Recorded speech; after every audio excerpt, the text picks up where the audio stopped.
before we even jump into our #1 story for the day, we all want to know what you've been up to, because you're out in the world. You're busy making movies. So where are you at with the latest one? Funny you should ask. I'm actually like 2 days away from calling picture lock. It's been a 2-year endeavor, which I'm learning with documentaries is not that long, but when you're inside it, it feels like eternity. So I produced this and co-directed this, so this will be my directorial debut.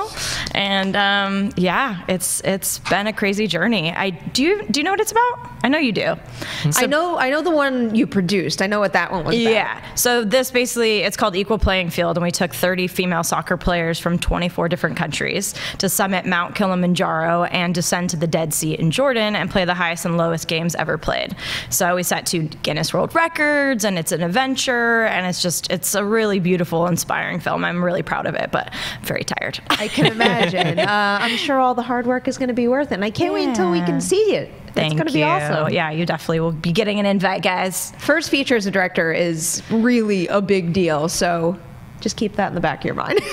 No pressure. Not at all. It's really a good thing. It's in every single time I cover a movie that's a first feature for a director, it just, it blows my mind thinking how difficult it is to get a feature film, whether we're talking narrative or documentary, off the ground and actually make it happen. So the fact that you saw it through, I can't applaud you enough. And there have been many obstacles in my way. If I didn't have such intense passion for the subject matter and for these women that are just brilliant and need their stories told, I would have...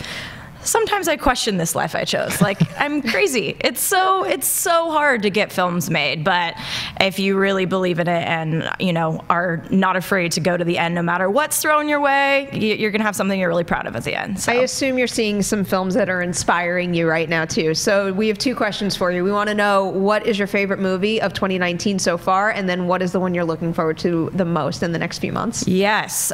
So I would say I've definitely been like head down in the last few weeks/months of this film, which has been all-consuming. So I'm a little less up to date than usual, and I feel like if I'm not in a theater like once a week, I start like feeling awkward and need my fix. So I'm starting to catch up slowly. Saw Captain Marvel. I'm doing my best. I would say The Farewell was my favorite of the year, which I saw at Sundance. Lulu Wang directed it. Awkwafina, it's her breakout role. She is funny. It's filled with heart. It's nuanced. It's sad. It's a family story, and it's got a lot of depth. And I saw, I think, 20 films. Again, I always lose track, but it was the #1 by a lot for both Alicia and I. It's still up there as one of my favorites. That is definitely one everyone has to look out for. Yeah. And what's one of the ones you're most looking forward to now? I mean, there's a lot of good ones coming out, but when Scorsese and Tarantino have films coming out, they're always going to be at the top of my list. They both have such visceral, electric filmmaking styles. Definitely my favorite, Irishman and Hollywood, so I'm excited. I have a feeling we all share the excitement for those 2 movies. Yeah. I know Dennis does for sure.